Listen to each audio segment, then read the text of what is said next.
Alhamdulillah wassalatu wassalamu ala rasulillah. Ya, pada kesempatan kali ini kita akan membahas pembahasan yang sangat-sangat penting, bahwasanya orang-orang Wahabi itu mengandalkan satu dalil atau mengandalkan satu hadis, yang hadis ini dibawa kemana-mana. Kemana-mana mereka itu membawa hadis ini. Tujuannya apa? Untuk menipu umat. Tujuannya agar seolah-olah mereka ini adalah sesuai dengan hadis, padahal tidak seperti yang mereka bayangkan, tidak seperti yang mereka gambarkan. Apa itu? Yaitu hadis yang di dalam hadis ini disebut dengan hadisul jariyah, yang diriwayatkan oleh Imam Muslim. Ini andalan orang Wahabi. Ini orang Wahabi kekeh bahwasanya mereka mengatakan Allah di langit, kata mereka, dengan hadis ini. Mereka mengatakan akidah kita sesuai dengan hadis. Akidah kita sesuai dengan apa yang terjadi atau apa yang terjadi di dalam hadis al-jariyah.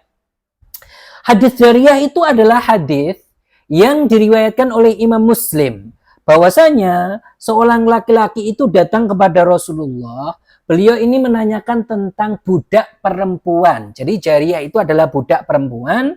Kemudian laki-laki ini menawarkan atau laki-laki ini meminta untuk memerdekakan budak ini. Jadi kisahnya panjang, intinya laki-laki ini ingin untuk memerdekakan budak ini. Kemudian dia mengatakan, ya Rasulullah, afala u'tiquha? Qala tini biha. Kemudian laki-laki ini oleh Rasulullah diperintahkan untuk membawa budak itu kepada Rasulullah. Tujuannya apa? Lihat. Tujuannya untuk dimerdekakan. Kemudian Rasulullah menanyai kepada budak perempuan ini setelah didatangkan kepada Rasulullah, Ainallah? Qalat fis sama. Qal man ana? Qalat anta Rasulullah. Qal a'tikha fa innaha mu'minah. Jadi laki-laki ini kan menanyakan kepada Rasulullah, ya Rasulullah, kalau seandainya dia ini seorang mukmin, artinya ingin dijadikan seorang mukminah, kemudian baru saya akan memerdekakan. Kemudian berarti pertanyaan Rasulullah ini dalam rangka agar budak perempuan ini menjadi seorang yang mukminah, kan begitu, seorang yang mukmin. Kemudian mengatakan Ainallah, dan budak perempuan ini menjawab fis sama. Inilah yang dibawa oleh orang-orang Wahabi. Inilah yang getol-getolkan orang Wahabi. Di dalam hadis ini, lihat, ini riwayat Muslim. Rasulullah mengatakan Ainallah, dan budak ini mengatakan fis sama. Budak ini mengatakan fis sama. Terus kemudian orang-orang Wahabi mengatakan, maka dari sinilah kita mengatakan bahwasanya Allah itu di langit. Seperti itu mereka mengatakan. Allah itu di arsy, kata mereka, gara-gara hadis ini yang secara jelas menunjukkan bahwasanya budak itu mengatakan fis sama, kan begitu. Maka hadis ini kita jawab dengan berbagai jalan, dan semua jalan yang akan kita sebutkan dari yang dikatakan oleh para ulama, tidak ada satupun seperti yang Wahabi katakan. Hadis ini tidak menunjukkan bahwasanya Allah Subhanahu wa taala itu bertempat. Tidak menunjukkan Allah itu di langit, tidak. Maka akan kita jawab dengan berbagai jawaban, yang dengan jawaban tersebut semuanya ini kan dengan berbagai jalan. Bisa menggunakan jalan pertama, jalan kedua, jalan ketiga, yang semuanya menunjukkan bahwasanya tidak seperti yang dikatakan oleh Wahabi. Pertama, hadis ini itu muttarib. Hadis yang muttarib ini menurut jalan pertama. Jadi kita bisa mengatakan hadis ini muttarib. Artinya hadis muttarib itu adalah hadis yang banyak periwayatannya, antara satu dengan yang lain tidak bisa dikumpulkan, kemudian saling bertentangan sehingga semuanya tertolak. Semuanya tertolak. Karena hadis ini memang diriwayatkan oleh Muslim dengan lafaz Ainallah, kemudian dijawab bis sama. Diriwayatkan lagi dengan lafaz yang lain disebutkan man rabbuki. Di situ diriwayatkan man rabbuki, kemudian dijawab Allah. Kemudian ada riwayat lain, aina Allah, kemudian fa asyarat ila sama. Kemudian ada riwayat lain, atasyhadina alla ilaha illallah, apakah kamu bersaksi bahwasanya tiada Tuhan selain Allah? Kemudian qalat na'am, atasyhadina anni rasulullah, qalat na'am.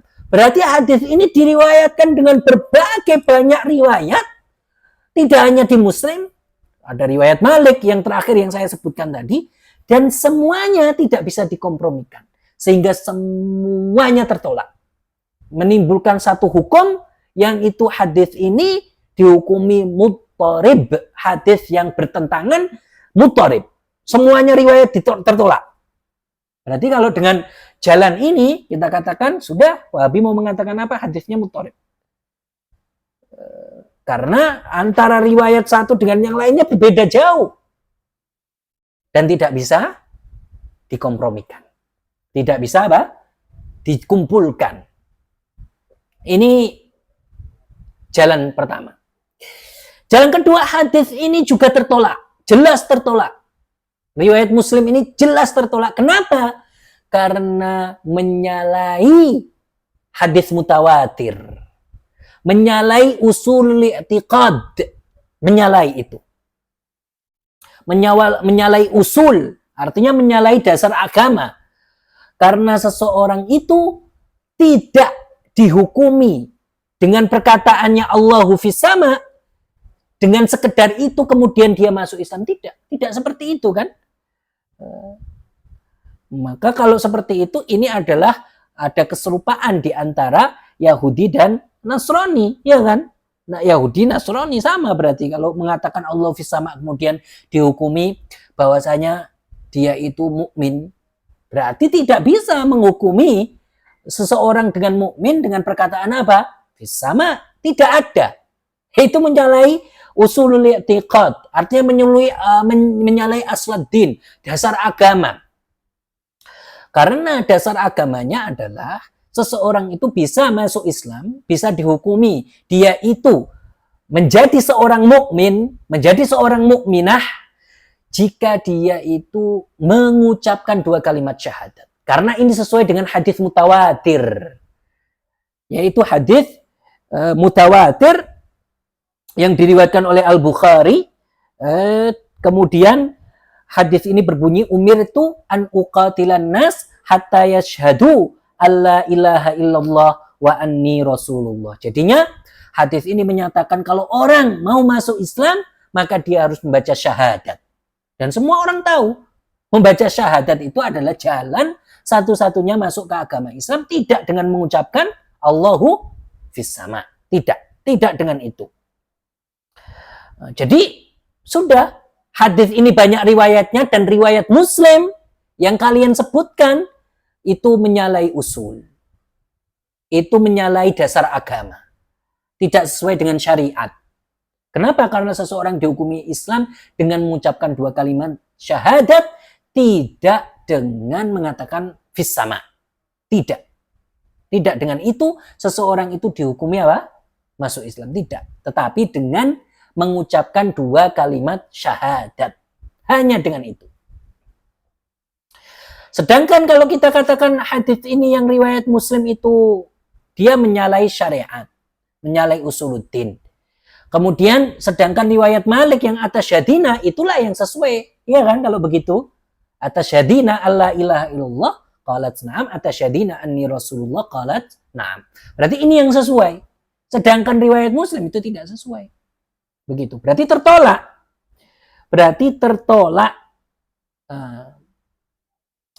Kalau seandainya dikatakan, bagaimana riwayat ini ada di Sahih Muslim? Sahih Muslim. Bagaimana kalian menghukuminya tertolak? Iya, jangan heran. Karena Imam Muslim pun mengakui bahwasanya ada banyak hadis, ada beberapa hadis di dalam sahihnya yang ditolak oleh para hufaz.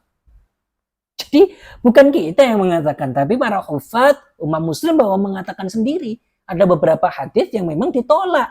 Jadi tidak semua tanpa terkecuali yang ada di Sahih Muslim pasti diterima, pasti sahih. Tidak ada yang tertolak dan ada yang ditolak oleh para ulama. Begitu. Seperti hadis inna abi wa abaka finnar, ini tertolak. Seperti hadis innahu yu'ta kulla muslimin yaumal qiyamah fida'an lahu minal yahudi wan nasara, ini juga tertolak. Begitu juga hadis Anas yang ada di Sahih Muslim, shallaitu khalfa Rasulillah wa Abi Bakrin wa Umar fakanu la yadhkuruna bismillahirrahmanirrahim, ini juga tertolak. Yang tadi yang pertama ini ditolak oleh, didhaifkan oleh Al-Hafidz As-Suyuti. Yang kedua yang saya baca tadi itu ditolak oleh Al-Bukhari. Dan yang ketiga yang riwayat Anas, shallaitu khalfa Rasulillah wa Abi Bakr wa Umar fakanu la yadhkuruna bismillahirrahmanirrahim, itu didhaifkan oleh Al-Imam Asy-Syafi'i. Ini contoh-contoh. Jadi tidak semua itu adalah yang ada di Sahih Muslim itu tertolak, diterima. Sahih tidak semua. Dan Imam Muslim mengakui sendiri, dan ini terbukti dari hadis-hadis yang kita sebutkan tadi. Jadi tidak bisa kalian itu orang-orang Wahabi berpegang teguh dengan hadis Muslim ini karena menyalahi syariah, menyalahi asluddin, menyalahi hadis mutawatir. Dan jelas kalau menyalahi hadis mutawatir itu batil, itu tertolak. Kenapa? Iya, menyalahi hadis mutawatir itu tertolak. Kenapa? Karena hadis mutawatir itu menimbulkan atau membuat faedah al-qat', yaitu ilmu pasti. Kalau hadis mutawatir itu seperti itu. Maka kalau ada yang menyalahi hadis mutawatir, itu statusnya apa? Hadisnya tertolak. Seperti itu. Jadi hadis yang orang-orang Wahabi bawa untuk menunjukkan bahwasanya itu adalah hadis yang mereka pegang di dalam masalah akidah mereka, maka itu tertolak. Hadis yang menyalahi mutawatir itu tertolak di dalam segala hal, apalagi dalam permasalahan akidah, jauh tidak bisa dijadikan pedoman. Tidak bisa. Seperti itu. Kemudian jalan ketiga, kita mengatakan hadis ini sahih. Kalau mau mengatakan sahih berarti tidak melakukan jalan pertama, tidak mengatakan jalan kedua, ada jalan ketiga. Sebagian ulama mengatakan hadis ini sahih tetapi ditakwil. Seperti Imam Nawawi mentakwil hadis ini. Jadi bukan hadis ini itu sesuai zahirnya karena hadis mutasyabih. Jadi pertanyaan ainallah itu bukan tentang tempat, dan fis sama itu juga bukan tempat, begitu. Berarti pertanyaan ainallah dari Rasulullah itu maknanya apa? Ini yang menganggap hadis ini sahih ya, tetapi ditakwil, tidak seperti apa yang Wahabi katakan. Artinya apa? Hadis ainallah artinya adalah pertanyaan su'alun an ta'zimi halillah. Bagaimana dia mengagungkan Allah Subhanahu wa taala, kemudian menyebutkan ainallah. Kemudian fisama, dia itu mengatakan fisama artinya apa? Alil qadril jiddan. Artinya pengagunganku kepada Allah sangat tinggi sekali. Berarti soal aina dan soal fisama, pertanyaan aina dan jawaban fisama itu bukan tentang makan, bukan tentang tempat, tetapi dengan makanan, tentang kedudukan. Fisama artinya tentang makanan, yaitu kedudukan derajat Allah yang sangat tinggi sekali. Dia mengagungkan Allah Subhanahu wa taala dengan pengagungan yang sangat tinggi. Ini ulama yang mensahihkan tetapi apa? Tidak meyakini bahwa hadis itu secara zahirnya. Tetapi apa? Hadis yang harus ditakwil dengan pentakwilan yang kita sebutkan. Jadi dari berbagai wajah yang kita sebutkan tidak ada seperti yang orang Wahabi katakan tertolak. Orang Wahabi mengatakan bahwasanya hadis ini adalah seperti keyakinan mereka. Tidak dibenarkan.